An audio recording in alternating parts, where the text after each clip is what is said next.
if it wasn't for him, I wouldn't have been a professional golfer. He taught me how to work hard. He taught me how to practice. We trespassed onto Latrobe Country Club, and there Mr. Palmer was. He put his arm around me, took a picture, said, "Do you want to come watch me hit some balls?" And at that point, I got back in the car. I'm like, "Mom, I think I want to be a professional golfer." I didn't have the greatest final round, but that's okay. I learned a ton. I was there. I could compete, and then won my next 3 starts. And the next thing I know, I'm on the PGA Tour. And at that point, it didn't matter who played in. They had to go through me to win. Ladies and gentlemen, Mr. Jason Gore, welcome to the show, pal. Thanks for having me, man. It's always a pleasure to see you. I don't see you enough anymore, but I always miss you. Thanks for having me. Yeah, miss you too. And you look great, buddy. You look great, dude. Not as good as you, but like I'm trying. Just, I wish I had a hat on backwards to cover my bald head. But, well, hey, brother, I will help you out. I'm a team player with you, amigo. But let's dive into that career, Jace. You starting off that early. Hey, it's a vintage head, okay? It's not a bald. No, it's bald. Love it. It's there. It's just like that's what every time I go get a haircut, they're like, "Do you want to just kind of take it all off?" I'm like, "No, leave me alone. Yeah. Leave some grass on the field." Yeah. But, well, let's talk about your junior golf experiences, Jace, growing up in California and what that time frame looked like. You playing in the Tiger Woods generation, you being a vital part of that California movement back then. What was that like? Well, I'll tell you what, like being able to play with him, like we played a bunch together. We kind of roomed a few times together, but I still think like if it wasn't for him, I wouldn't have been a professional golfer. Like he taught me how to work hard. He taught me how to practice. He kind of set the bar. He didn't teach me. I learned by watching it. Like he obviously wasn't going to give me his lessons. Yeah, he wasn't going to give me any secrets, but just watching him go through his mannerisms and what he does and what he did and just, kind of setting that bar straight and high. So I was very fortunate to be able to play with him and a lot of great other players too. But yeah, like I was always a baseball player and I love the game. And it just, by watching him and watching greatness, I just it made me want to be a professional golfer. And there's a few things that happened along the way too. And my mom was from Pittsburgh and we went back there one year and like, it was really like my first summer of wanting to be like thinking I was a golfer. And my great uncle was a teacher. We trespassed onto Latrobe Country Club and there Mr. Palmer was. And he's like, "Come down and watch me hit some balls." Like total bumpkins, like just like serendipitous, like silly. Like he's like, he could have just been like, "Hey, get the hell out of here, kid." But no, he put his arm around me, took a picture, said, "Hey, you want to come and go warm up? Do you want to come watch me hit some balls?" I'm like, yeah, I do. So I stood there. Yes. I got like a 110 picture. Remember the old 110 cameras? Yeah. Like it's a picture of me just standing there in like a Town and Country Surf Designs t-shirt, which I'd never surfed a day in my life. And I had like blue and pink like swim trunks. Never, I swim like a rock, but there I was dressed like a total surfer. But yeah, he like, and at that point I got back in the car. My mom goes, "That was pretty awesome." I'm like, "Mom, I think I want to be a professional golfer." And that was it. And I was like 11 years old, 12 years old. And that was what kicked me off. So I still try to do that today because you never know. Like, I mean, I'm obviously not Arnold Palmer by any stretch of the words, even though I am like the closest thing I got to Arnold Palmer is I'm wearing pink today. You're looking fantastic, pal. But you never know when you're going to change somebody's life.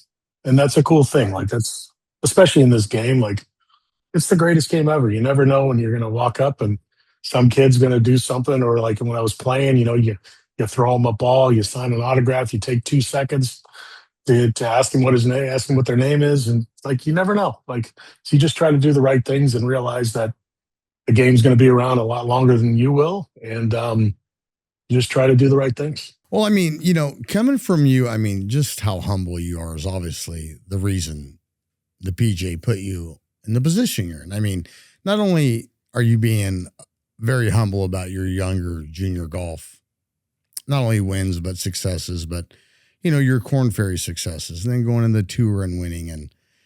And with that attitude and understanding, Jason, what it takes to get that level, like you said, the mannerisms you learned from Tiger Woods, probably the patience or the kindness from a guy like Arnold Palmer. Those are people that can define what you're doing. And like you said, this game's going to be around longer than you ever will be. But the cool thing about what you're doing, Jason, from besides just, being an amazing man, is you're pouring your heart into something that you love and that people respect you for. And golf's kind of missed that boat. I feel like, especially during this week, where I feel like as a guy that plays random golf like my man Pete or like Joe, we get embarrassed by ourselves. And this week's kind of like, this is the time to where we feel like some of the pros, or they feel like they're going to get embarrassed this week. This is like the holy shit moment.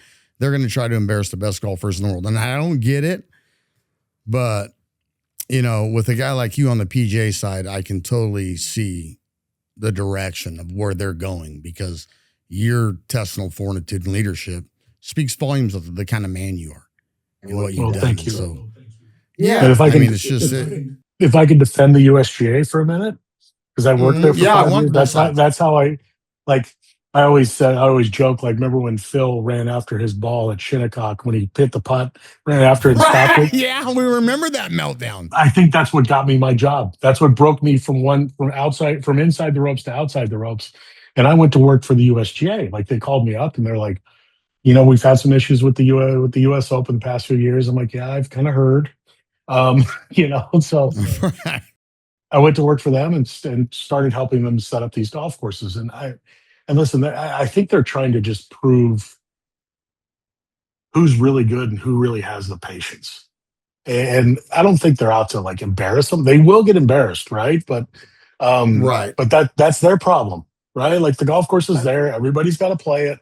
And it's just really like, listen, you're gonna make bogeys. You're gonna do stuff where you're probably gonna yell at your caddy. Do some.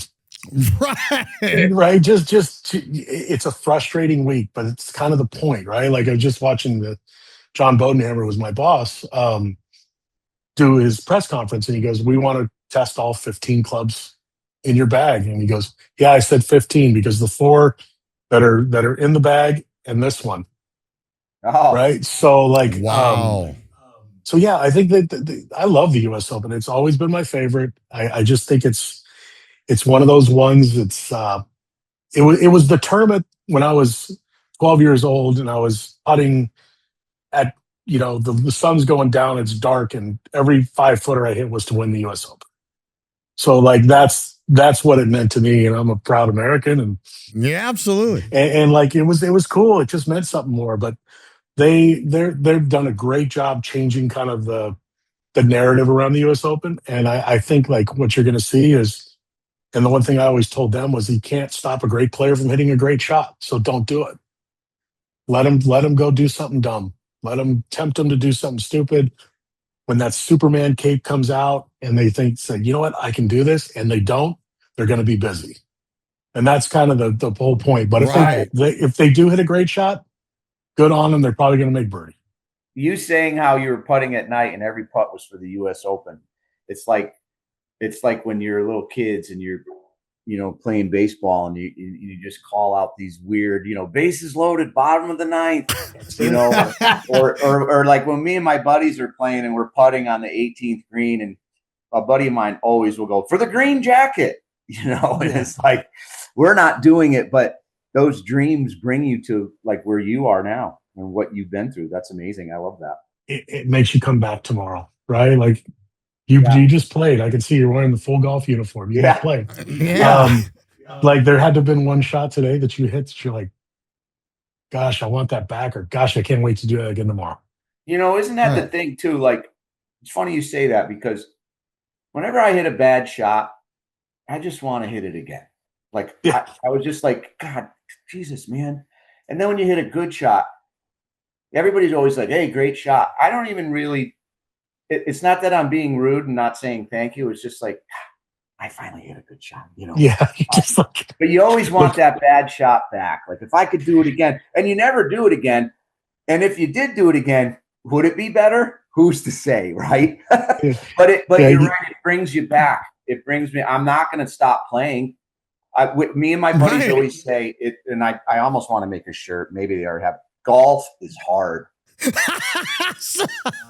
Holy shit. Any more brain busters, Pete? I mean, any more brain busters? That was some wild shit to come up with by yourself. Golf is hard. Holy cow. You hit that one shot and you look for every mirror that you're going to go up and break so you can high five yourself, right? Like you just, like it's just, that's the cool part. That's the thing. Like, oh my gosh, what happened? I blacked out. I want to do that again. And then you chase that like moment forever. Still do. You know what's funny? You know, Pete, Jason, we after some of the, the individuals we've had on the show, that Rob Nikovich, the Patriots, isn't it funny, Pete? We sit back now and we always think about when every conversation starts, we resort back to when the dreams happen, when you're a kid and you're like the final shot or the final putt or Rob, the final workout. It's like, guys, if you're listening to anything of these trials and tribulations in life, nobody gave up.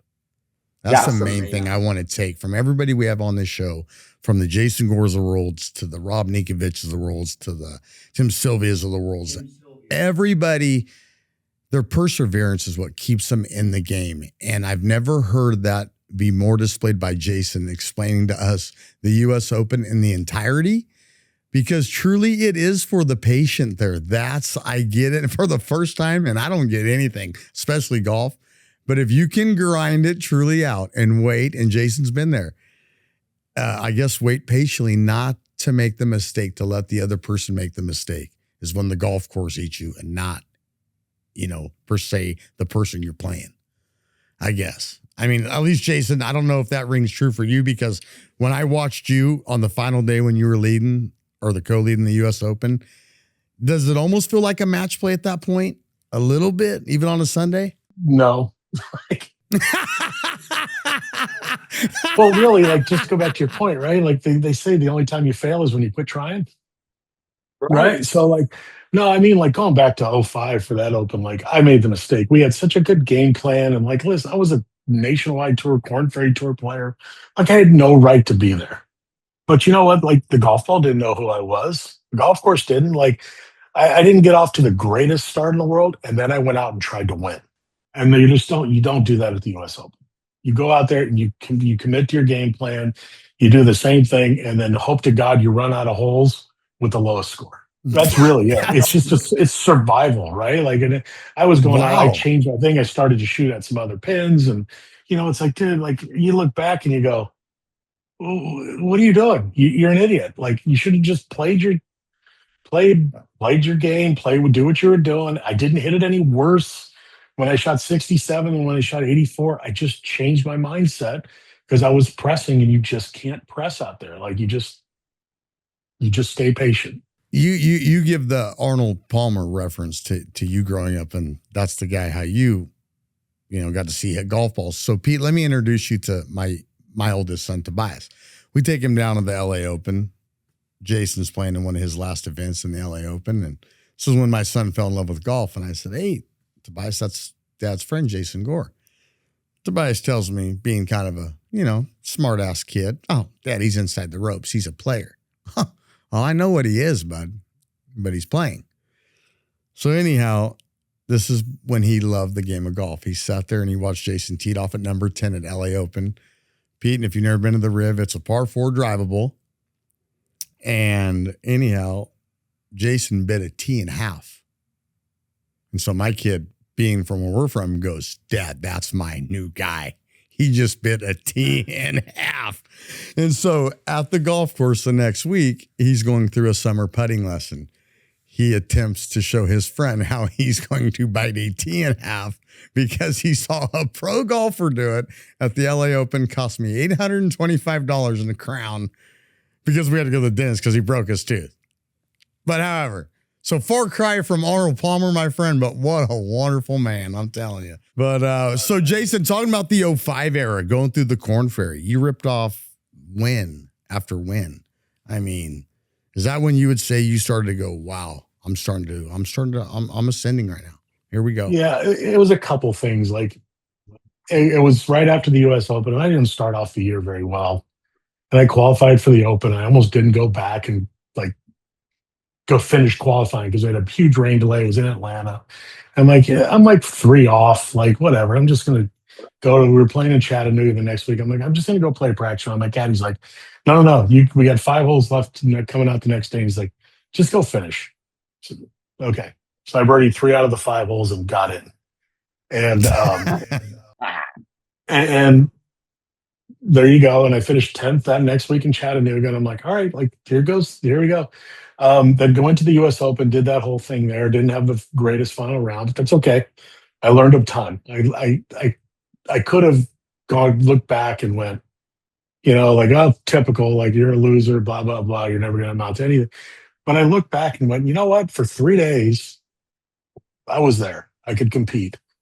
What am I going to do? How am I going to learn? And what am I going to take from this? And then I went out and I finished like 10th the next week and then won my next 3 starts on that out there. And the next thing I know, I'm on the PGA Tour, right? Because I got the Battlefield promotion. And at that point, like it didn't matter who played in, they had to go through me to win. And it was just that attitude of, yes, like, I'm going to beat you. I'm the best player here. I know it. And you know what the best part is? You know it. I love that. That's what Tiger like lived with. When he walked to the range, we're like, shoot. Just the walk. Just the walk. I mean, he had this aura around him. He knew he was the best player. We knew he was the best player, and he knew that we knew that he was the best player. And like that, it just anybody who was going to win a tournament that he was in, they had to go through that guy. And like that's kind of what I felt like. Like I remember the week I won on tour, we were at Nemacolin and Woodlands. It was the '84 Lumber Classic. VJ comes up to me, and I didn't know. I knew VJ a little bit. I'd spent time on tour, but not like we went out to dinner or anything like that. And VJ's huge. He's like 6'4", and he's just a mammoth of a human being, especially for a golfer. He walks right up to me, gets right in my face, and he goes, "You think you're pretty good now, huh?" I said, "Yes, I do." Like just staring at him, like I'm actually looking up at him. And he taps me on the shoulder and says, "Good luck this week. You're going to be fine." And that was it. My caddy like looks at me and I'm like, dude, what just happened? Like VJ was number one in the world. Like I just smack talk VJ to his face. Number one player in the world. I think he won like eight times or something, like 10 times that year or something like that. But I'm just like, oh my God, what just happened? Like, so, but yeah, like you just have that confidence and you just like, you know what? I can beat you. I know I can. And you know I can. And like, I wish I would have taken that through other things, like through other parts of like my career. But I think my biggest problem was, first off, I didn't love it. I didn't love being that guy. I'm kind of like a little bit reserved. Like it wasn't my thing to be out in front. I'm pretty social, but I'm also like socially awkward for total introvert. Like I'm a total, like I loved golf, but I also, the part I loved about golf was being on the back of the range by myself. That was me. And the second part was like I tried to become somebody I didn't need to be. Like I didn't realize what got me there, and I didn't keep going down that road. So I, went through swing changes and went through club changes and did this and thought I had to be something different because now I was a PGA Tour winner. But yeah, I just wish I would have just been like, you know what? This is who I am. Take it or leave it. Love it. I'm going to go play my game and I'm just going to follow. Like I was trying to get better and trying to be something I didn't need to be. And well, I still think you're being very humble. Follow your path. That's all you have. Yeah, that's right. And it's a valuable lesson. And like now I'm in the corporate world, right? There's like deal with this and deal with that. And it's like, well, you need to be more this. And I'm like, you know what? You hired me. I was going to say that. It's like you knew what you were getting when you hired me. I'm not going to change. You hired me for a reason. You knew who I was. I work with a certain guy and we'll go do a show somewhere and the people at the venue will be like, "Hey, he's doing this." I'm like, "You know who you hired, right? Like this is what you bought." And he's not going to change, because if he changes, then this all ends. And what you bought this, and if you didn't know that, well, that's on you. I'm sorry. That person got you there. but Jason's still being humble. What I'm saying by that is no different than the person we're talking about or any of these lessons. But there's a lot that is Jason's accomplished in his time. I'm going to turn out. I think the greatest, in my personal opinion, is your friend Jason. I think the way that PJ is honoring what you've done in your career and what you giving them the information to go past the next 20, 30 years with the PGA. I mean, you're going to be a pivotal part of moving the direction of kids golf, of, to the collegiate level, to every pro facet level there is now. And that's a massive job. And when I asked you earlier off camera, I seen some ambassadors, you're like, no, this job was created. It's like, that's big time for somebody to create anything around one person. I mean, that's just a testament of who you are as a man. Wow. Yeah. It's very kind of you. It's as a golfer, as a former player, like you just think differently, right? You just see differently. Like we just went through, I don't know if you saw the announcement this morning with the golf ball rollback or, like kind of pausing this, but like, they see the golf ball going too far. I see it as, well, you've created a game where you're making it very beneficial for them to hit it far. So that's what they're doing. So like, right. Are guys hitting it farther? Yes, because we dictated the fact they have to hit it farther. And like, so it's almost like an interpreter kind of thing. Like, right. Here's what this guy is saying, but here's what he actually means. And like, I'm almost kind of like, I kind of joke, like I speak tour. I can go up to a guy and be like, dude, that's not true. Where other people can't, because like, yeah. And listen, like they dream about playing the PGA Tour. Right. This is, if any one of them, they're all smart guys. They all could have, if they would have studied as hard to be a doctor as they wanted to be a professional golfer, they could have been a great doctor. Right. So like, or a great lawyer, or great anything, like they chose to do this. And so, they're just, it's a different, it sounds very terrible and I'm going to say it anyway, but like, I'm not guessing what they're thinking.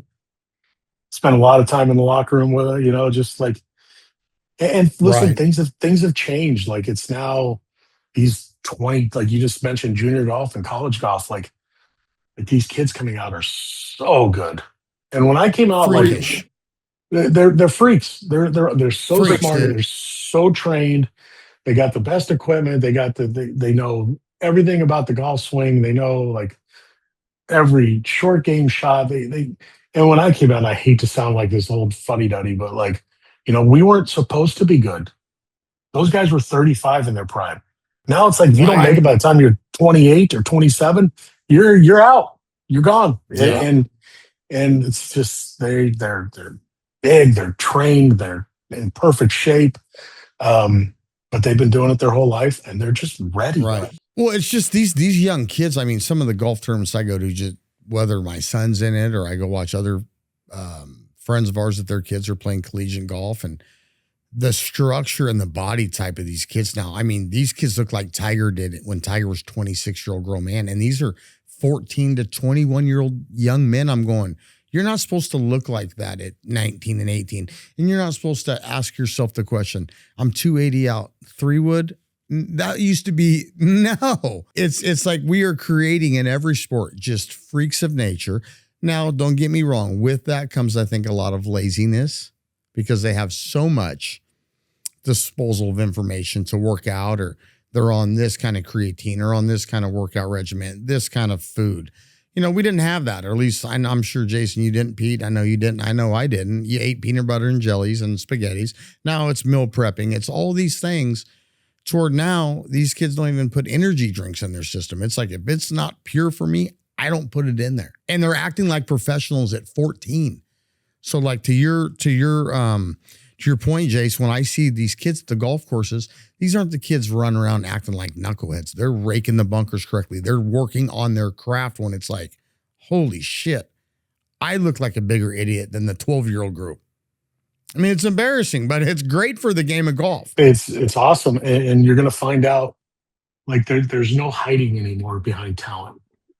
Right. These guys they're figuring out, they've got the information to work through the lack of talent. and they're gonna beat the talented guys in the long run. I mean, Right. Scotty Scheffler yesterday said I wasn't the best guy in amateur golf. I wasn't the best guy on my college team, and he just outworked them. Jim Furyk barely made the. I mean, what was he, number 5 at University of Arizona? I think there were 4 guys more talented than him, and that guy was the hardest working guy I've ever seen. And now he's got something like 180 top tens, some stupid, like just ridiculous. Like That's amazing. and it's like without the perfect golf swing, he figured it out. He stayed Right. true to himself. Yeah. Yeah, I agree. Pete, I got to tell you this funny story. So I go back to BMW Open a couple times with a friend of ours, and it's a Corn Ferry tournament. Yeah. Very exciting tournament. Mr. Gore's there. I'm playing with a friend of mine, and just to show you how tough it was, I get on the range that day, and I'm obviously the hack. And I get on the range with all these pros, and there was this kid named Cameron Champ. He was like Mr. Big Time, and a guy named Scotty Scheffler was on the range, and a couple really big names, and Jason's back there playing in it, and the gentleman I'm playing with, I asked one of the directors, I said, what's the difference? And they said, those guys all work extremely hard at their craft. Well, next thing you know, Cameron Champ is big Nike deal. Scotty Scheffler, we all know what's happened in his life's been amazing. But it's who puts in the work. Because at that point, they're also talented. I mean, to play golf with Jason is the most boring shit you will ever do in your life. But it's like 6'5", 6'6". It's like, if I did that, we're getting a jet, Pete. We're gone. Right. Yeah. It's like, call everybody. Yeah. When you're saying when you get to that level, everybody's a stud.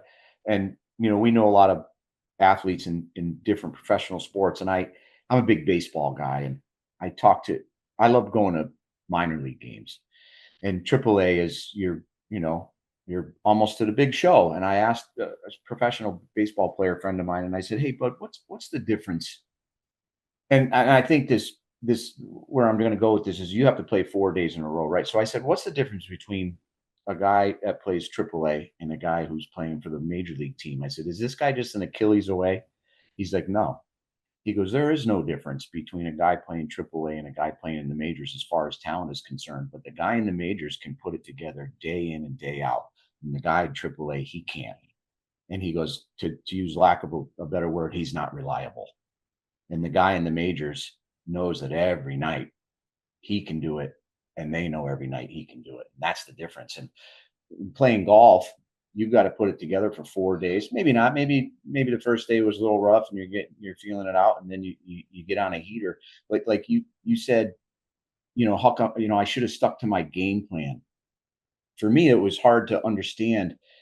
A football team might have a game plan or a soccer team, but in golf, what does that mean? Your game plan? I mean, the game plan for me when I'm playing golf is to hit good shots and not miss putts. But do you honestly have I'm going to go out and I don't know. What does that mean? Your game plan in golf? So like at Pinehurst, right? Pinehurst has these huge tabletop greens, right? Donald Ross. Yeah. Our saying that week was we're going to make aggressive swings to conservative targets. Right. So what I did was, like, if the pin was back left, I hit it in the middle of the green and I putted it over. Right. I'm going to hit the middle of the green, the geometric center of the green, or where I need to hit it. And on Sunday, I just started aiming more at flags.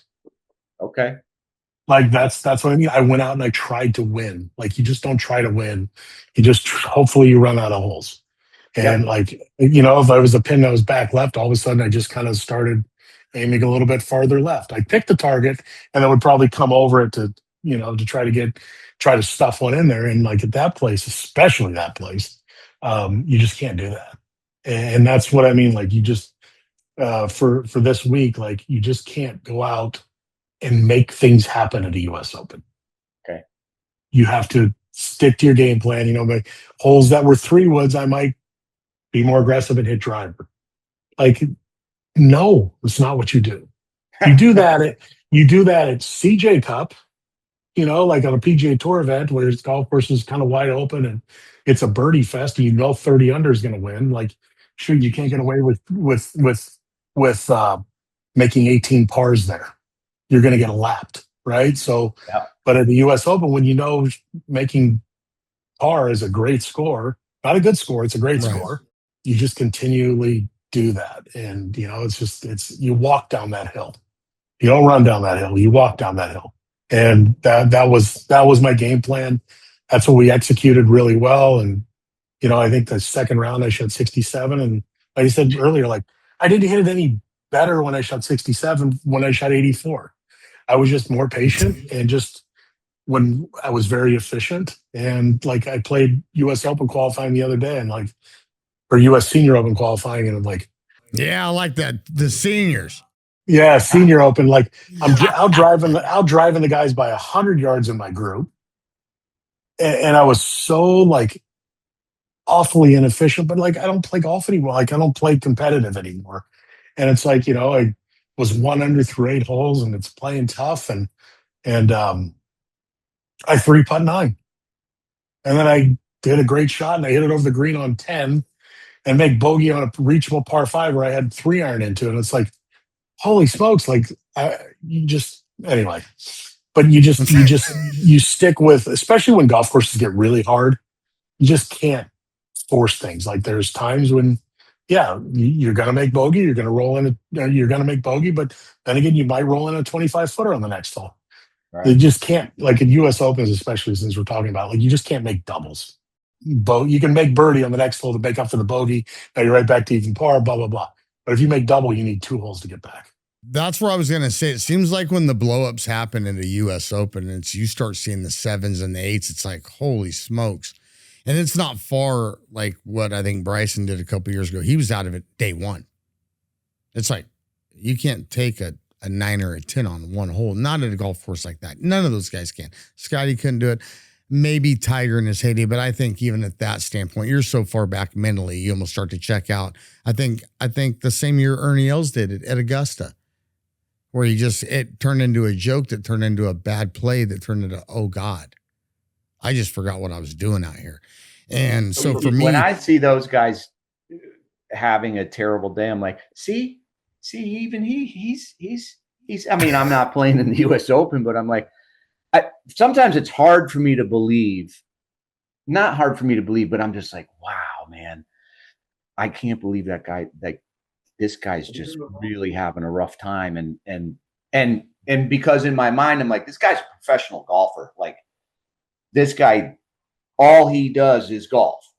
Like, I play golf, but I have to cut the grass and I got to take the kids to baseball. And this dude only does that, and he's having a day right now. Like, holy shit, man. Or like, someone who's leading. I feel like this is a lot of times on the Masters. You got a guy who's leading from day 1 and completely falls apart on Sunday. And it's like, whoa, how does that happen? And their mindset when that's happening, I don't know if you can crawl out of that. It's got to be tough. You just can't stop it, right? Like, I mean, you try to stop it, and then everything you do is just like, there's times you're out there and you're just completely screwing up a hole, and you're like, oh my God, this may never end. Like, it's just like, I'm trying to do everything right. And sometimes it's just bad luck. Sometimes it's self-inflicted. Most of the times it's self-inflicted, but yeah, it's just, you feel like it's never going to end. Yeah. Death by 1,000 cuts, man. That's right. God. And also, but Mr. Gore, he did make the U.S. Senior Open last year. He did make the Senior Open last year, so he qualified for it. So that was fantastic. Well, what was the cut this year? It was like even par, and I shot 2 over. And like, I honestly wish I would have tried harder. Like, I didn't really want to play. I'm not, things are crazy here at the office, and like, after 30 something years, and listen, I'm making up excuses. Just let me get this out. Turn into a therapy session. Hey, this is our bitch, Pete. This is my therapy session, so I appreciate this. Like, I'm tired of traveling. I don't want to like do it. Like, last year I went to Colorado to play, and like I was like, it sounds so terrible. I was pissed I had to take my clubs. I had to drag them through, like, just, like, I'm just done. Like, it's okay. The box is checked. I'm so grateful to the PGA Tour and every opportunity they gave me. They gave me a chance to chase my dream. My box is checked. I'm in my office. I'm cool. I get to be home. I get to watch my kids. Like I get to be with my wife, or it's like I get to pet the dogs for crying out loud. Sure, Like sure. I'm cool Right. with it. Like I go out. I still travel a lot and go out and see these guys, and like I'm watching live from right now from the U.S. Open, and like I'm watching them grind, and I'm like, yeah, no, man, I'm good. Yeah, yeah. I'm over it. Like, congratulations. Now I'm just trying to like be crappy slower because I know it's coming, right? Like it's just like I'm just gonna try to like slow the process down of like becoming just a terrible golfer. But Hey, let me tell you something, Pete. Have you ever heard somebody try to literally like just quit on their whole life and job at one time? He's like, I think I want to mow somebody's grass. I don't know. Yeah. I mean, so Jace, let me ask you a question. I know it's something we've talked about offline. Have you ever been offered to play Augusta National? I know you said I don't want to play it. God dang it, unless I get to play it as I played it last year. You finally did. Good job. Man, I'm telling you, I was having this conversation with my father, and he said, you better tell Mr. Gore to call me. And I said, I will. But he goes, I hope he takes that up one day and plays Augusta. I go, Dad, I hope so too. But I know how you felt about it, and I get it. But it's like, what a beautiful experience that had to be. What was that like? So I got invited by a gentleman named George Solich, who is the president of Castle Pines, member there. Probably shouldn't have said his name because it's kind of one of those things that you're not supposed to say if you're a member there. But a very, very nice. Well, hey, if you want us to cut that out, we will. We'll blurb it. No, it's fine. But they invited me, a rules official, Stephen Cox, who the PGA Tour rules official, and a guy named Matt Kaminsky. We all work together. So we go there, and I don't know if anybody knows the story, but the year I won on tour, they took out the win and in. So I'd never been invited to play like the Masters, and I'm pissed. I'm bitter, right? Like I'm like, I know you are. I've always been a USGA guy. Like I said, the US Open was all my thing. So I like walked into that place and I'm like, I want to hate you. I want to hate you, Augusta National. I got there and I'm like, oh my God, this place is freaking awesome. Like it was perfect. It was 2 weeks before the Masters. So it was like, it was getting ready to get ready. You know what I mean? So we go out, we played 2 days. The first day we get there and you can't show up on property unless you're wearing a sport coat, which is, it's their rule. I'm not going to give you my opinion. I think you can tell my opinion, but I understand you have to wear pants there. I got it, right? But to show up, like, we're driving up from Florida to Augusta, Georgia, and we're wearing shorts and t-shirts, and we had to like pull off at like the Piggly Wiggly and change in the backyard. Some Sweet Home Alabama movie scene shit. Three naked guys putting suits on in the back of the parking lot. But anyway, so we get there, pull in, we're staying in one of the cabins, and I'm like, this is awesome. Oh man. Get out, we play the first day, and we play the members tees, and I get a good drive. It was kind of windy, get there, hit like 7-iron to the back center of the green. Pin was right. I hit this putt and it rolls down like this. And I'm like, okay, it's not that crazy, right? So we played that day. I think I shot like, I don't even remember what I shot. I got the scorecard somewhere, but I was going to say, you have that scorecard. I didn't play great. I shot like 74 or 5, right? But then we go out and play the par 3 and it's awesome. And so the tees, there's no like middle tee boxes there. It's either you got tournament tees or you got member tees. There's not like, it's not like you got white tees, blue tees, and black tees. You've got white tees and black tees, which are like big, right? So the next day I'm thinking like, there's no way they're going to let me play the tournament tees. It's 2 weeks before Augusta. And the guy pro comes out and goes, would you like to play the tournament tees? I'm like, yes, I would. Yeah. Feel free.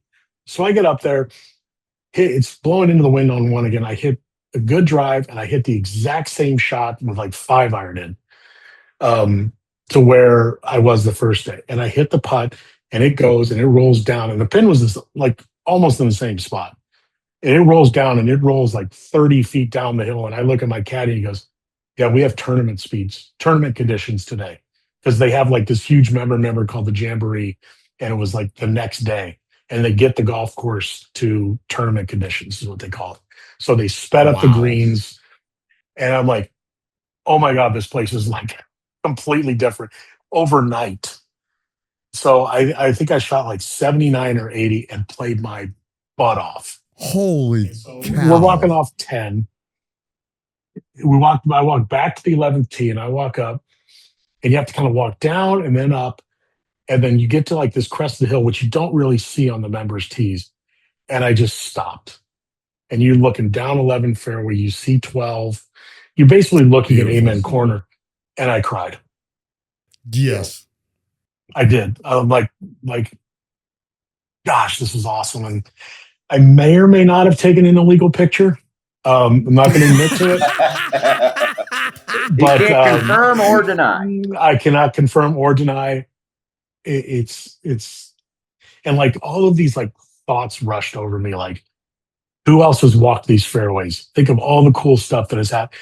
And it just was like, I just literally stopped for like 35, 40 seconds and cried. Just looking down. It was a beautiful day. The flowers were starting to bloom. And it's like, and then I got really pissed.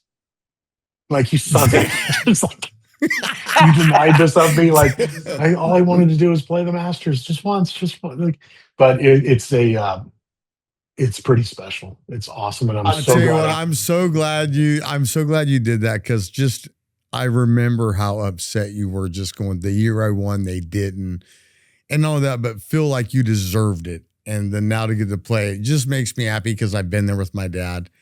And I remember telling you, like, God, it was just, I don't want to hear about it. I don't want to hear, save it. I don't want to hear that. Like, and you get there. So when you're telling me what you were looking down on, I remember going to the top where I thought the Bobby Jones cabin was. I didn't realize there was all these cabins at Augusta. I had no idea.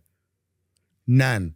And we get there and I'm like, oh my God, they got fishing poles. It's amazing. It's incredible. It looks fake, but what you just talked about, that story, I can close my eyes and I can physically see Amen's corner. I can see the top of the trees. I can see the pine straw I can smell it.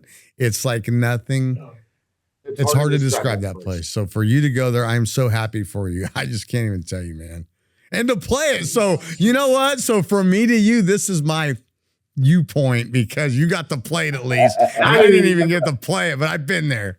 Boy, I'll tell you what. You have to show up. Like, you get out of the car. I've never been, and I'm learning this firsthand from you. But you get out of the car, you got to have a sports coat on, and you got people that play golf courses. You're like, what? A collared shirt? Are you out of your fucking mind? Jesus. Yeah, it's everything I hoped it would be. Like, that's both amazing. Good and bad. And like being I was with the PGA Tour, and so like he took us for the trip. Like, we went back and looked at the TV compound. And, we got on a car, just drove around and looked at all like the service roads, just like the stuff you don't see. And if I found a piece of pine straw that was out of place, it would have been the first one I saw.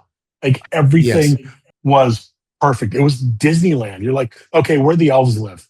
Because there's got to be somebody in here. Like, there's got to be like little like Oompa Loompas or something like that live in here, and like if you go by and blow something up on a cart, they're like back there.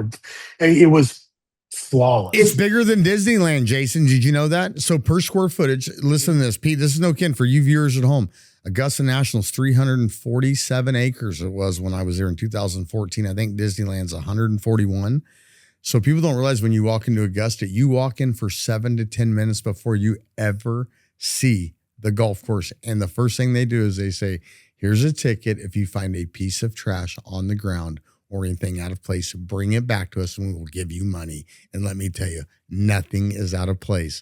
There are monuments in the middle of the golf course, and it says that this 1967 Arnold Palmer made par from here. And you have to look and go, how the hell did he see the golf hole from right here? It's amazing. It just, I don't know how to put it in words. I'm just so excited you played it though. But thanks for the phone call. Oh, buddy, I hope I don't get to do some cool shit. You ain't getting called. Can I go to the Masters one year, like a day or something? Like, I mean, is it maybe? I mean, am I just going on Ticketmaster, or how does it work?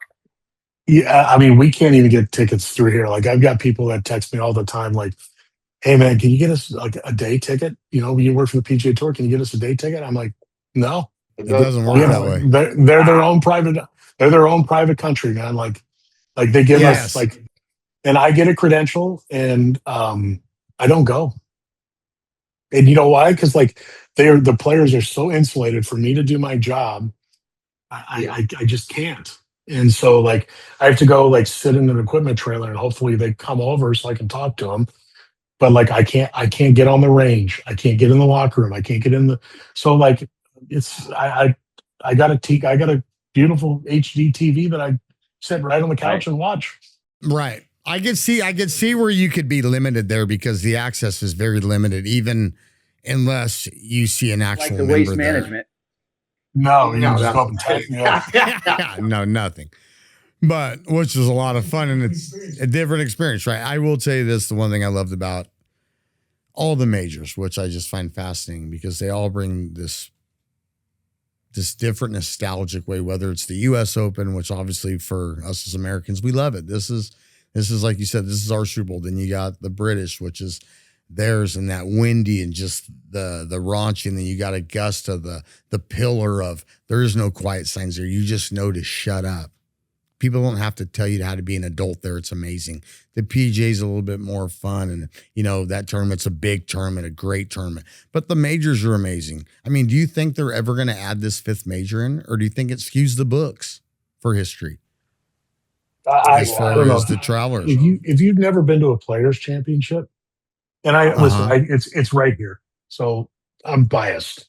I'm literally 500 yards from the 17th green right here in my office, but it's awesome. Like I think the players, and if you go talk to any of the guys that are playing, they love the Players Championship. Just the way they're treated. I think this golf course, the TPC Sawgrass, is so underrated. I think it's just the shot making.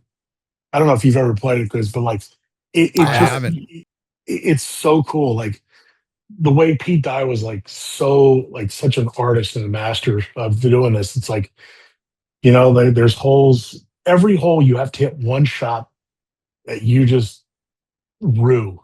Like you just don't want to hit it. But if you pull it off, your next shot is much easier. Like they think about 18, the dog leg left, you know, all along the water. Like if you sack up and you hit a great drive, the second shot's right there. It's easy. Right. But if you bail out, chicken out, and you hit in the right pine straw or the right trees, like you're busy. Like and so every hole like that. Yeah. Well, the risk versus reward. I mean, Cameron Young, I think, took full advantage of that. That was amazing. Like you said, he slotted it. It was like, holy cow, man. You know, I just wonder does that skew the, you know, oh, they have more majors now. I mean, you know how we're always evolving in sports. Who's the greatest? Who's that? I just know you hear everything from the players, and they're like, we want this to be added. This isn't, to them, it means something greater than just the players. So for that to be out there, I think that's something that the PGA probably should look at and, you know, and say, hey, this might be the right time for this. Well, really, it's you. It's the fans. If they start to consider it, right? Like if they start to consider it a major and they start to consider it, you know, like as one of like the pinnacles of the game. I mean, it's got the strongest field every year. You can't argue that. Right. But there's two sides of, you know, speak out of both sides of my mouth. Like I'm okay with saying like, hey, this player's won 4 majors and 3 players. Like I'm okay. Like it's kind of always in the same separating sentence. it. Right. But it's got its own kind of like, it just kind of lives over here. You know, I'm watching Rory hit balls like he's got, you know, 5 majors and 2 players. Like that's the way they describe it. Like, does he have 7 majors? Well, he may not think so, but history might. Like it's his championship. Right. Like now that he's an equity owner in the PGA Tour, like he benefits from it, from being an egg. Like there's so many different little things. Like I think you're going to start to see this like slow transition. But like as the PGA Tour, we just can't be like, oh yeah, we host a major too. Yeah, no, you don't. Just Right. sit over there. Like it's got to Well, be the that's- fans that recognize and put it in that echelon. And I think the fans have spoken. The only reason I'm going to say this is through true data. It's not, going polling people, but let's face it. Now, when you jump into a golf league to gamble for the year, whatever site you're on, you're betting 5 majors. It doesn't say 4 majors and the players. It says put in for all 5 majors. And that's the way I think once the gambling, it seems like when gambling kind of throws it in there, it seems like every other affiliate goes, well, now they're associating us with these other majors. So is it the right time to look at this? Because if you're able to gamble on it, it becomes real. Yeah, So I don't know if that helps it or hurts it. But nevertheless, it's a conversation I think that should be had, because throughout the year, to me, the most pivotal par 3 that the golfers face every year is there. It's the one that it's an iconic. It's like, listen, like you said, Pete Dye, I think, isn't that one of the most famous pictures? Is the 17 of Pete Dye? I mean, how do you take that and erase that from history without there being more meaning to it than just what it is right now? It's a question I think, for all of us to ask, to have that open dialogue. It's really the fans of the media. It's really the fans of the media, right? As soon as they start to say it, I mean, we get the biggest fan base in Little Ponte Vedra Beach, Florida. Like, we get the hundreds of thousands of people that show up here every year. And it's like, you walk around and you feel the energy and you look at the golf course, you look at the conditions it's presented in. Like, how is this not a major? Right. It feels like it, right? To you, I mean, guys are serious. Guys are like focused. Like, I don't really go walk the range like I do at other PGA Tour events, because it's like, I'm respecting the fact that this is big. And I'm not going to come be there like, hey, high five, what are you doing? Hey, like, bud. It's like, right, yeah, I'm leaving you alone. Like, I want you to know this is serious. Well, let me ask you a question then, Jace. I mean, playing several different golf courses, who do you think, and I don't mean just for your game, how it sets up, but who do you think right now has the best built design golf courses in the country? I mean, honestly. Oh, like for modern designers?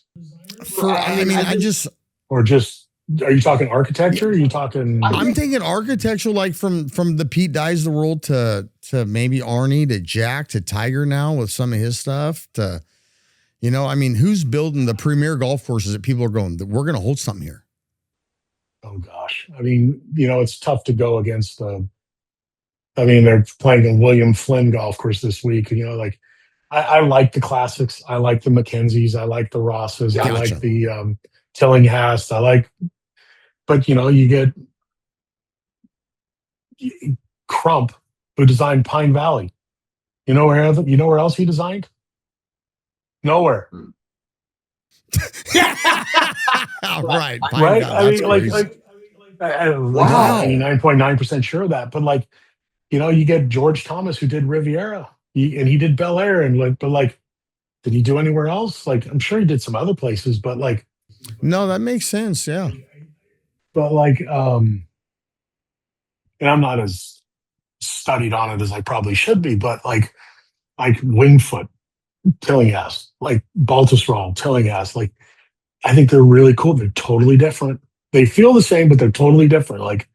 You go to Wingfoot, you step up on the tee and you're like, oh my gosh, this hole's just framed perfectly. The bunker's in the right spot, and this and that, and this and that. And then you go to Baltusrol and you're like, well, this is kind of like a boring hole. And then you walk off the green, you're like, son of a bee, that was a friggin' great hole. But it's different. It's just different ways to look at it. But I walked around Riviera, it's an old George Thomas golf course, and he did LACC and Bel Air and all those great ones right there in that area. And with all due respect to Bel Air and LACC, if I was to come out there and you're going to say, hey, we're going to go play Bel Air, Riviera, and LACC, I'd go, Chris, can we play Riv 3 times? Yeah, I agree with you. I actually, I hate to say it, I agree. I just think it's perfect. And it's not just like Bel Air's awesome, LACC's awesome. Riv Right. is just Feels different. It's ultra awesome. Yes, it just feels. You walk in the Riv. I hate to say this because it's a horrible comparison, but for us in the West Coast out here in the California golf and what we love, the Riv I would say is a little bit of our Augusta on the West Coast, to a sense that Stanford is to us what Vanderbilt is to Tennessee. It's that same this feeling you get, but it's so different, but yet you still feel it. It's still that same. God, it's so beautiful here. What are we doing here? But it's like Pebble. Like that's where. I'll think of all the ghosts that are there. Think of all the Pebble still is unreal. It's just there's. I don't even know how to describe Pebble Beach. To be honest with you, I like you said, ghost. You feel like when you walk around Pebble Beach at night, you are seeing just some of the greats, the Bobby Jones. It's like, what am I witnessing here? It's like it is. It's a graveyard. It's amazing. You just it's beautiful. And anybody who's like, go ahead. I don't know, man. No, I don't know. I mean, I just for me, Pebble's the pinnacle out here on the West Coast. For guys like at least the normal guy. No question. Yeah. And anybody who's never not played Pebble, if you're like, hey, I'm going out to Pebble for the first time, I go, are you playing it twice? Yes. Right? Because the first time you play it, you're going to sit around there and be like, your mouth is going to be open. You're just going to be like looking around and like, and then, like it's sensory overload. And then the second time you play it, you actually can appreciate the golf course, because then you're looking at these cliffs and you're looking at like the ocean, and it's just the seventh hole. You're like, oh my gosh, I've seen this. Like, next thing you know, you're freaking shanking into the water. But like, and you do not want to fall off a 7 and 8 tee box. I'm telling you right now, it's over. You do it once. That's it. Once. Yeah. But yeah, you have to take in all the surroundings, all the smells, all the sights, all the scenery. And then the second time you play, you can actually like appreciate the golf course. I would have to agree with you. I think that when I went to Pebble, it's funny for the average golfer out there at home, Pebble, you think you want to see the ocean. And that's very true. Day one, you want to see the ocean, you take in the scenery. You're right. You're on sensory overload. Right. As just a man and as a golfer, it doesn't matter how good or bad you are, you're at Pebble Beach. The second day is, I think, when I stopped and I looked at the beauty of what was inside Pebble, and it wasn't the beach. It was the back nine. It was getting the 11s and the 12s and stuck back in there with the trees. And it's like, wow, this is incredible. And this is 3 hours from my home. What are we doing here? And now I understand why Pebble gets a tournament when they want. It's almost like grandfathered in for lifetime, and it's a beautiful place. What's your best finish there, Jace? I think I finished 9th or 10th there at 1 year at Pebble, but like personally, like I think Spyglass might be a better golf course. Spyglass Hill might be a better golf course, but once again, if you ask me to play Pebble or Spyglass, we're playing Pebble. Yeah. Yeah, I like Spyglass number. Spyglass is good. Good. Shit. It's good. 1's good par 5. 2's great. 3's great. 4, freaking the movie where Clint Eastwood's house is. That's a great hole. There's so much diversity in like you start in the like kind of at the top of the hill.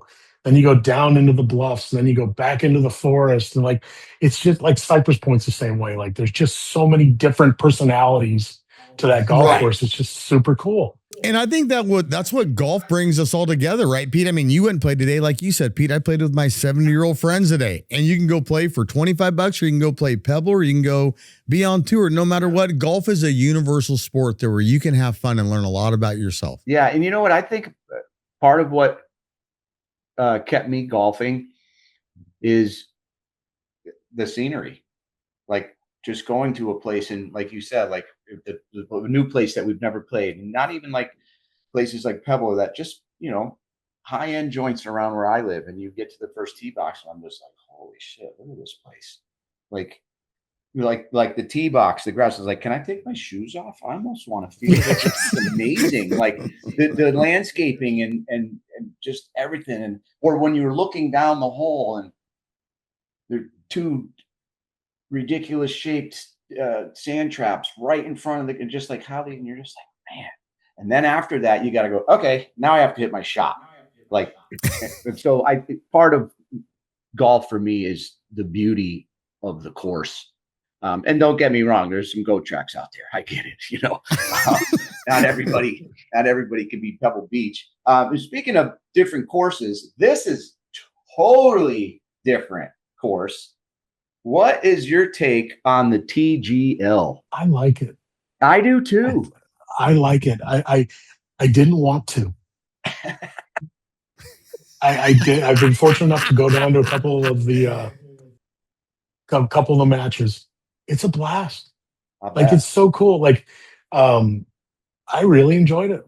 Like, I like I said, I didn't think I would, and I kind of didn't want to, but I really do. I really do. I think it's fascinating for the fans. Yeah, it's like, it's very techy. There's another sensory overload. There's colors, there's music, there's things going on. I think the technology with the screen, like the screen is massive. Enormous. The putting green's cool.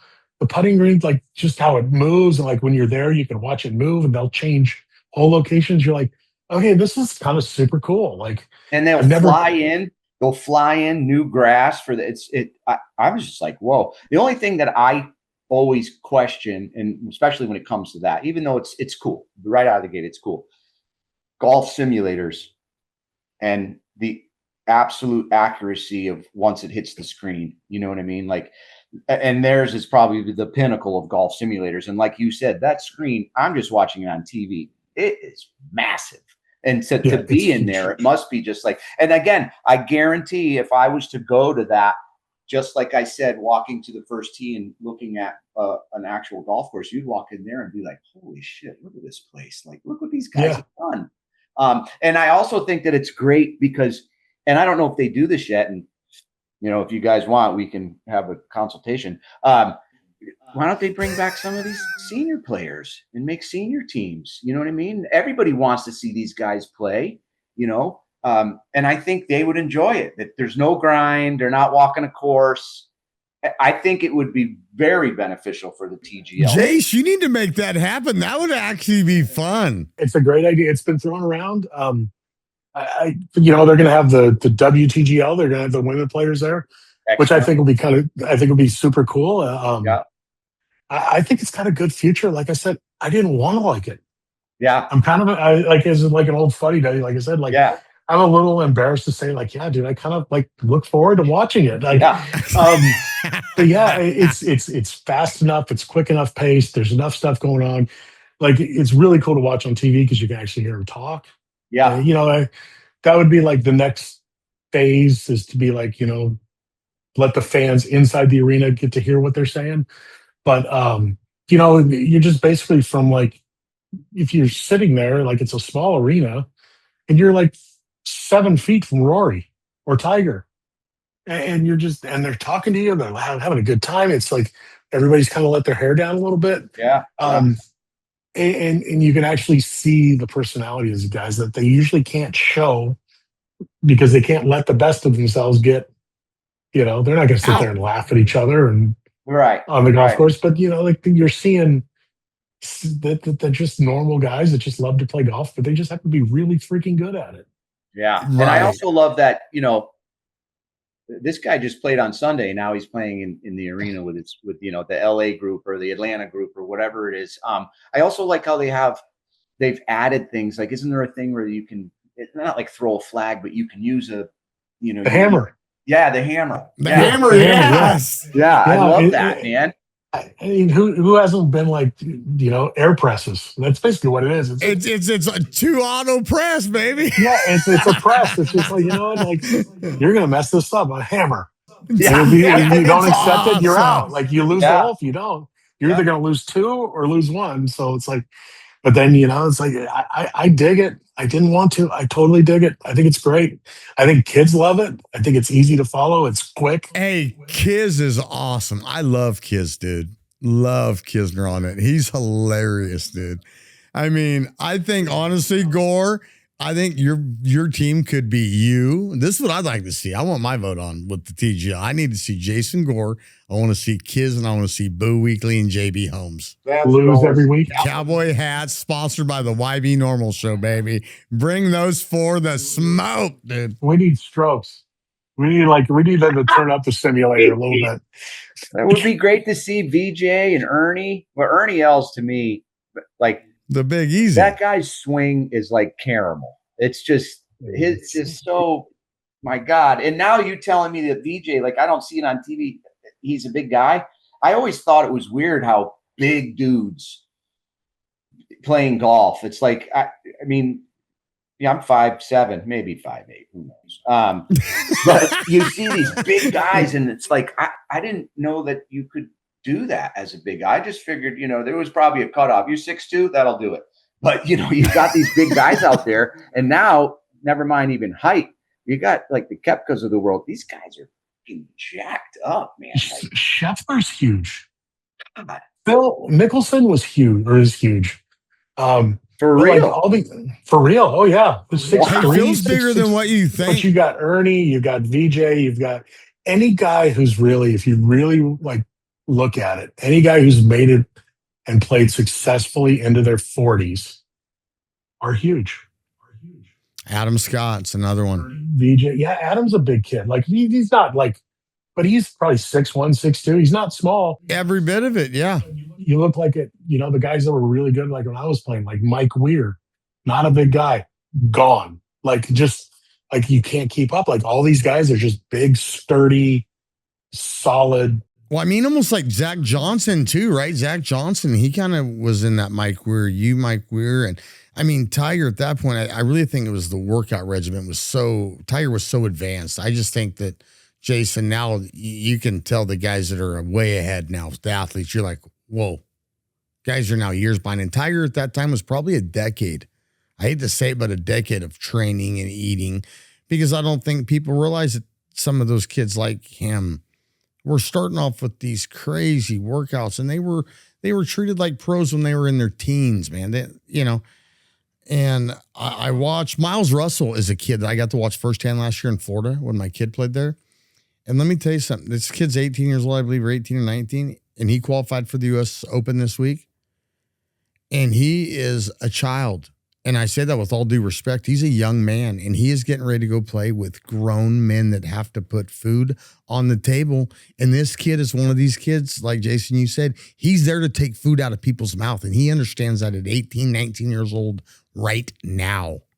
And it's like, wow, that's our 17. I mean, it's scary to think this kid's ready to take your job right now, and he knows everything that's in store. It's like, holy smokes. Hey, funny story about you saying putting food on the table. Years ago, I caddied for a guy.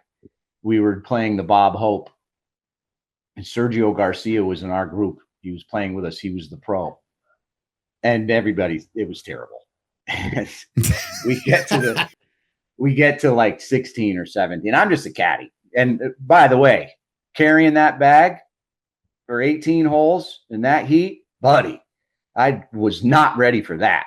So anyways, we're like 16 or 17. It was garbage. And he goes, so they get to the tee box, and he says, okay, guys, man, like my daughter needs braces. So if we could just try to salvage a couple holes here, that'd be great. And I was like, man, I never thought about that. Like this guy's like, I'm sure the pay, you're going to get something somewhere, and it's still good money for playing golf. But he literally just said to us, I got to get braces for my daughter. Can we try to get a couple bones here? Like, and I was like, oh my God, I never thought of that. Jesus. I'm out playing golf. If I hit a bad shot, I'm still going to eat. It doesn't matter. You know what I mean? It's not my job. But when that's your gig and that's how you have to make it happen. A buddy of mine's on the tour, Tom Hoagie. And great guy. Yeah, awesome guy. We played .com, a TCU guy, .com tour. And, he played he was leading. I can't remember what tour it was, and they paired him with Tiger on Sunday, and he collapsed. And I talked to him on the phone. I go, so what, hey, bud, you don't want to say what happened. And he goes, listen, man, when you play with Tiger, and I remember they were doing a press conference, and the guy, reporter says, hey, Tiger, so, what about Tom Hoagie? He's like, I don't even know who you're talking about. Like, literally, he didn't know who he was. And he's like, when you play with Tiger, when you play with Tiger, you have all these people. Once Tiger putts, and now you're trying to putt, everybody's moving. And it's just this massive distraction. He goes, I'm not making excuses. He goes, but it was a lot, man. And I was like, I get that. I don't know. And it's the group in front of him too. The roars are real. They start to, once he's done, everybody runs to the next hole. And if you're standing in that fairway and you feel this herd coming up, it's everywhere. Like, I've known him for a long time. Like, he would always, not always, but most of the time, he'd be like, go ahead and finish. Oh, great. Because he knew as soon as he put it in, it was stampede. So like, he'd be like, I'm like, he's like, he was always cool about that. He's like, do you want to finish? I'm like, yeah, I think I should. So he'd always kind of like, I'll finish, and be like, go ahead. Like, so he was always cool about that. But I'd imagine if he didn't know you or like you or want to really beat you. Well, speaking of that, Jace, to go down this line, so you're Mount Rushmore, so I want to go through a couple different scenarios with you here. So for one, I want to start off with, obviously we got Bobby Jones just because the godfather of it, right? I mean, by peer, just like Dr. Naismith, right, with basketball, right? But so who do you got, Arnie or Jack? What's the question? I'm saying who's the best player of all time, not majors, I'm saying the best, who at that time, the pinnacle was the best player. If we're talking on the golf course, it's Jack. If we're talking off the golf course, I think Palmer did more for the game than anybody, except for maybe Tiger.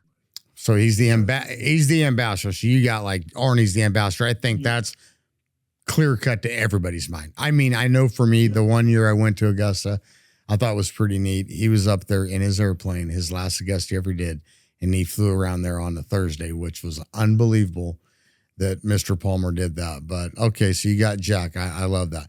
Now we're gonna go Jack and Tiger. I mean, Tiger really brought a lot of people into the game. I know this is a big one. I never got to see Jack in his prime. Okay. I did see Tiger up very close, in his prime. I don't know how Jack could beat him. And now he did things like Tiger. What made Tiger? I'm going to go with Tiger. Okay, just because I'm biased. Totally admit that. Never got to see Jack in his prime. Jack was he was amazing. But I remember playing a practice round at Riv with Tiger back when he played, this is when we were both much younger. And it was on 10, 11, 12, 13. And he hits 3-wood off the tee, and he hits this low bullet down there. And he has 7-iron, and it's just a practice round. And he hits this shot, and he doesn't take a divot. And it made this noise that just shot through your spinal cord of oh my God, that sounded so good, right? Like he just made his golf ball sounded different. And he hit and it came out like this laser, and it probably moved 3 inches in the air. Right. And it was a practice round pin. It was front right, it was whatever. And the thing went up, and it ended up that far. And I looked at my caddy and I said, I'll never hit a shot like that. It was just different. And here I am, I'm a fully established tour player, and he hit this shot, and I went, yeah, I got nothing. It was one shot, just the way he hit this thing, and kind of, this is when he was doing his Hank Haney stuff, and it was he was doing this, whatever, but the way the noise it made, the way it came off the club, the flight it took, and I'm like, I'll never see a better shot than that. It was absolute textbook. So I can't imagine. I'm sure Jack could do it. but just that one shot, like I will always remember that. I don't remember another shot he hit that day. I think Jack, I think Arnie, the way I view it, and this is just from an outsider looking in that loves the game of golf, but it's like Arnie had the torch. Arnie so gently just handed it to Jack. And Jack has really held onto that with such dignity and pride. And through Tiger, some of his mistakes, which we've all made mistakes, but the grace, I think, that Tiger's given to the game has been given back to him by the Jacks of the world that were given to Jack by Arnie. And then Arnie was given to by, those before him. And I just think for me, I what Tiger Woods represents to me is what Jordan represented in basketball. There's a difference between I'm good, and then you got these guys like, I will die to be great. Are you willing to die to do this? And the Michael Jordans, the Kobe Bryants, the Tiger Woodses, these people, the Michael Phelps, they have one just desire, and that is to absolutely demoralize people. It's no different than Jordan. He didn't beat you. He demoralized you. Tiger didn't beat you. He demoralized you. And it's one of those things when you say that, Jason, here you are, a fully vested pro, 26 pros in the world, 8 billion people. You've got what it takes. You're one of the best guys to do this sport in the world. And to look at that and go, I don't understand, to me is just so much more eye-opening to knowing then, wow, how really hard have I worked? This is why I didn't quit, because now this is just God-given talent that I'm getting and determination. We interviewed a D1 javelin thrower the other day, and he said that he had a buddy of his who was conflicted whether he was going to go to a D3 school or a D1 school. And he said, listen, if you're a college athlete, you're a good athlete, but D1's different.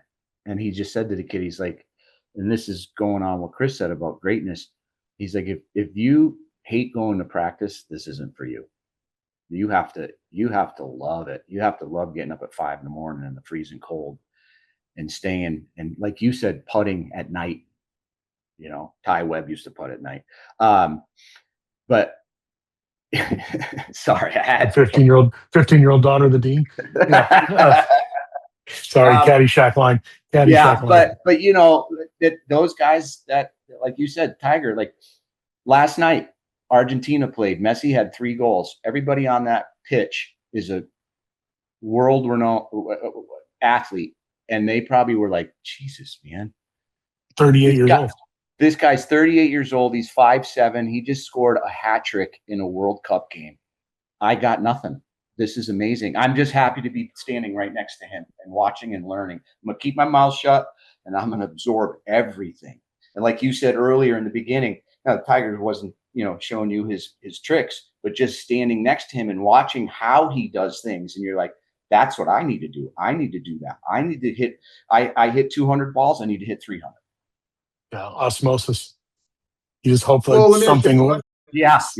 Well, Jay, so now from Tiger, then obviously, where do you have this new crop of golfers, or is this going to be the product of Tiger, where we're not going to have that kind of dominance because they're all so close together? I don't know. Don't look now. Scotty's doing some crazy good stuff. That guy's insane. God, man. He's doing some crazy, crazy good stuff. He needs to do it over a sustained period of time, but right. He's doing stuff like that. Like, to me, like when we talk about, like, especially at the tour, like they're like, oh, we're talking about our top players. And I'm like, you realize like a top player is somebody who plays like crap and finishes 12th. That to me is a top player, right? Like, right. I was a top player for 15 minutes. Like, no, I wasn't. I was just taking up one of the top 50 spots, or, one of those top, I was in that category, but was I a top player? I might have been the year before, but like, to me, a top player has got one name. It's Rory. It's Scotty. It's Patrick. It's Xander. I'm missing somebody. But those are the guys that play terrible and finish 12th. DJ, right? Brooks, all these guys like Tom Hoagie. Like Tom Hoagie's a great player, and he's in the top player category. But is he that. Like, not yet. It could be. Like, but you know what I mean? Like it's those guys. It's the guys that you don't need to. Phil.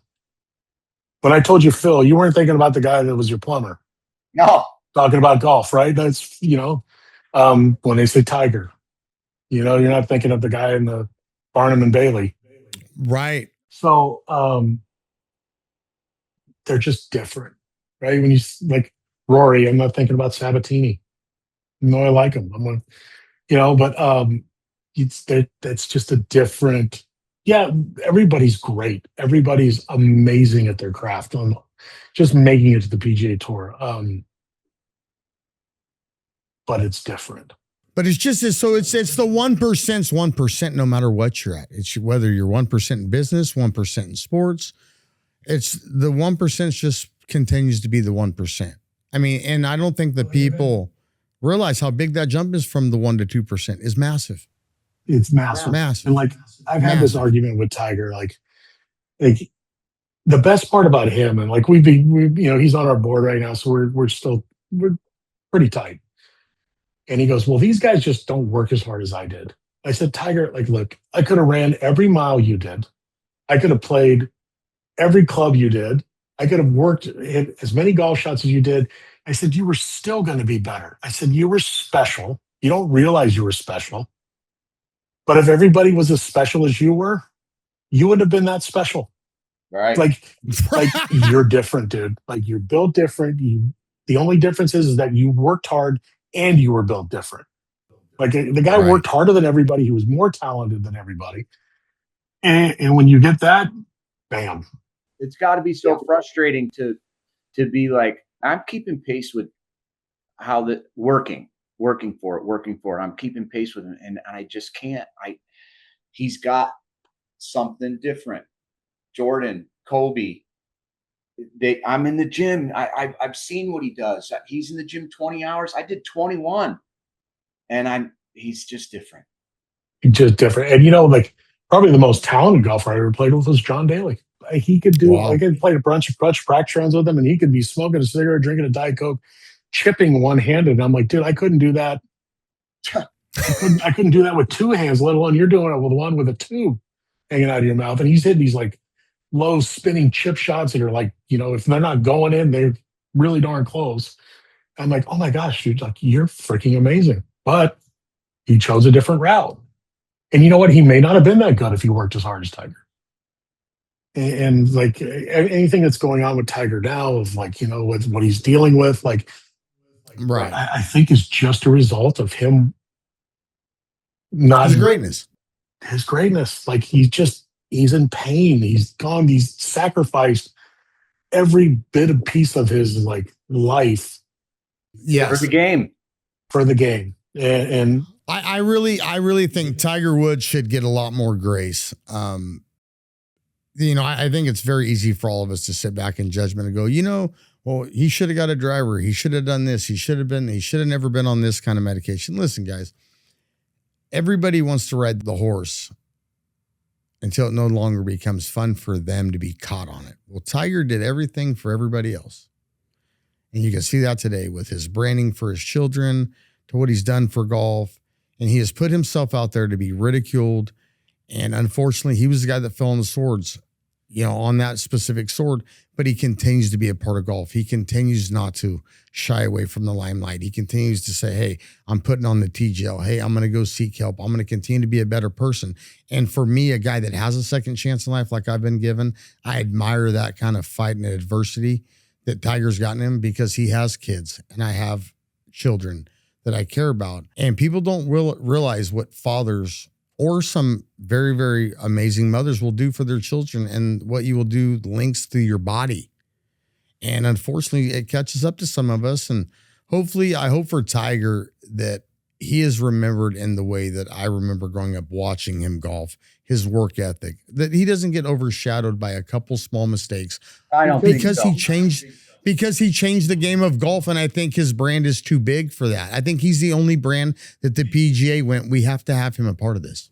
He also gets grace. I think he gets grace because of who he is, and people grew up watching him from when he was a little dude putting with his dad to Stanford, to what all those matches you watch, and this and the red shirt and the whole bit. And he's human, and he makes mistakes. And unfortunately, his mistakes are for everyone to see. I screw up in this bubble. Well, yeah, he lives in an aquarium, right? Lives in an aquarium. I think the hardest part for all of us as fans of his, and like luckily to be a friend of his, is like, I don't think he hears thank you enough. I could see that. He's got this burning desire, and like, I just wish somebody or he would realize, like, Tiger, you don't need to do anything for us anymore, man. Thank you. Yep. Thank you for everything you've done. Enjoy your life. Like, you know what I mean? Like that's yes, I do. The guy he's 50 years old, and I know he's got this burning desire to be great. And dude, like, Father Time is undefeated. You've given your heart, body, and soul to this game. Thanks, dude. Yeah. Thanks for the memories. Thanks for everything you've done. Yeah, that's very heartfelt, Jason. Yeah, that's heartfelt. You know what? And I think guys like that, and you know, it's his time to hear that. It's his time to hear, hey, what you did will probably never be duplicated again, and his mark is going to be left on golf forever. And he is an amazing just icon to so many kids. And, you know, for all those naysayers out there that go, don't be a Tiger Woods, it's like, listen, that guy busted his ass. His provider, go be a Tiger Woods. And if Tiger could sit with any kid in the room, he would say, just don't do the stupid stuff I did. Everything else, but good luck doing all the good stuff I did too. Because that's what they just want to go back to, oh, Tiger made a mistake. What about the guy grinding for 99% of his life, grinding and under a microscope, like you said? I've never heard that preference that way, Jason, but he does live in an aquarium, and it's sad. You know, we make mistakes, like Pete said. Our parents care, our family cares, our kids find out, your significant other. But when the whole world gets to point their finger at you and you don't even get to point one back, you just got to go, man, this sucks. You know, so I pray for guys like that to come out with just better understanding and clarity, like you're talking about, Jason. And he does deserve that. Hey, thanks for everything you do. Thank you, because he is putting golf in a lot better position than when he picked it up. And that's for damn sure. He left in a better place. And listen, he's not perfect. He'd be the first to admit it to you, but like, absolutely. And he doesn't owe anybody shit, for one. He don't owe nobody to say I'm sorry, for one. That's his own family. And so that's his own deal. But as a human being, he's human. Those people that point fingers, you know, they got skeletons for days. Yeah, they usually have the dirtiest fingers, right? Like, oh yeah. It's funny how that works out. Yeah. Isn't it? Yeah. Yeah. Yeah. No, I'll tell you what, Jace. I mean, don't look now, but you got 3 fanboys right now talking about this. Like, you don't have to be, you don't have to be 10 years old. We're, you know, we're aged nicely. I don't even know what our ages are, but no, we're all right there together too. But I think we also grew up in a generation too, to where it was okay to admire greatness. We didn't shy from it. We wanted to be greatness. That's why we had those conversations at night. Holy cow, bases loaded. Nobody's watching, but they're loaded. And I'm telling you, I got to hit this one to go to bed, or I got to make this putt. We've all been there. And no matter how old I get, I love sports and I'm competitive, but I also know what I'm not good at anymore is doing anything physical with a sport, including golf. I'm pretty bad at that now. But, you know, it's still a great sport. And you know what, Jason, what you're doing, I think, is going to really open up the eyes to so much more of the younger generation, what the PJ's got you really enthralled with, because golf's going in a massive, beautiful direction in this country. We've got kids playing it by the hundreds and thousands now, which used to be hey, you're the nerd. I'm telling you, now I watch the kids at the golf course. They got the prettiest girls. They're the coolest dudes. It's like the football dudes are like, you play football? Everybody does that. Oh, you shower with other guys? Yeah, I take showers with other guys. Yeah, that's my girlfriend. Oh, what do you do? I'm a golfer. Oh, I'm like, man, I messed up big time in life. But I will tell you, Jason, is there anything, or any way that the viewers at home can reach out to you with some of these discussions today? I know you're very involved with First Tee. Something you want to talk about with us? Yeah, I mean, I'm always open. My email's out in public. Jason Gore, PGA Tour HQ.com. Like I get a few. I get a few that I try to answer back, and it's usually um the ones that are thoughtful. Like Sure. Yeah.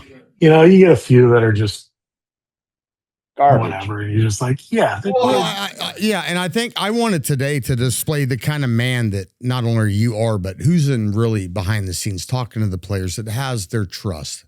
It's the gentleman that the PGA put in position being you. And I think that's important to people understand that these guys are just humans. There's a real human that played a real sport and that gets to talk to him with the understanding that, hey, they got real families. They got kids. They've got wives that are having maybe a bad day. Their kid's having a bad day, broke, an arm or a leg, and they still got to go be a professional. It's like, I think there's always that gap. And it seems like you're bridging that gap with what reality is versus what is really the time strain we can put on these professional athletes. Well, I think the hard part is for them is that this isn't who they are; it's just what they do, Correct. right? Like it's they all have their own things they deal with, but they're really good at golf. They love the game. They all do this, but it's like, oh, he won. He must be a great person. Like, no, he's a great person because of X, Y, Z and what he's done and the father he is, and like the balancing that he has to do, and like Aaron Ryan lives here, right? He practices out at TPC, and he's in our office all the time and having lunch and stuff like that. Like, this is a great guy. Now all of a sudden, like, oh my God, Aaron Ryan won the PGA Championship. He's like, blah, blah. Like, no, he's a good dude. He's a really good dude. Like, it's always been nice. He's relatively quiet, pretty reserved, but they they put you on this pedestal of all of a sudden because you're successful, you're better. It's like, no, like, this is just what they do. It's not who they are. It's not their self-worth. Right. Like they're just really freaking talented. And but yeah, like if you can do that, like with junior golf, and teach them how to do the right things, and understand that, like, goes back to when we started this conversation, like, listen, this is going to be around way longer than you are. Absolutely. We're all, expendable, right? Like, somebody's going to take my spot, and somebody's going to take their spot. Like, somebody took my spot on tour. Like, it's fine. Like, it's cool. Somebody's going to replace. It's part of the process. Yeah, it's life. But you just try to go out and do the best you can, and hopefully, like I said at the beginning, like what Arnold Palmer did for me, I'll never, like I said, I'm not putting myself in Arnold Palmer's category, but like, you just never know. And this sounds super morbid, but I've said it before, and I'll say it again here. But like, I always wanted to, when I die, I wanted them to look down at my grave and go that, and point to that and go, that guy made a difference. Now, I was able to do it for 15 minutes with my golf clubs, but like, being in this role that I'm at now, like, I love the game. I love this building. I always, from a little kid, I dreamt of being on the PGA Tour. God knows I never imagined I'd have a painting in my office here. But like, this is what it's about. Like, this is who it's who you are, dude. It's who you are. And let me tell you, before I let you get these last words in to give these kids some good tips from you on success, for myself and Pete here, I want to tell you, as your friend, thank you so much for coming on, one. But two, just the man you are, dude. You're one of those guys. We've got a lot of some friends with some clout, and you're just a guy that has never shied away from true friendship. And I've admired that, the way you've treated my family throughout the years.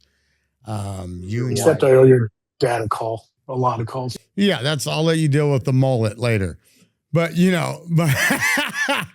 but I will tell you, the way your wife and you have treated my family throughout the years, we're so grateful for just your true friendship. And I think the PGA stolen with you, pal, because you are a class act, and they couldn't have hired a better man or woman for the job than you. And I look forward to watching you and your growth and to support you in everything you do. And so with that, thank you for joining the YB Normal Show, Jace. But I would like for you to end with maybe 2 points to kids at home of what stuck with you being a kid, what you could tell yourself right now at your age to a 17 or 16-year-old kid right now chasing their dreams.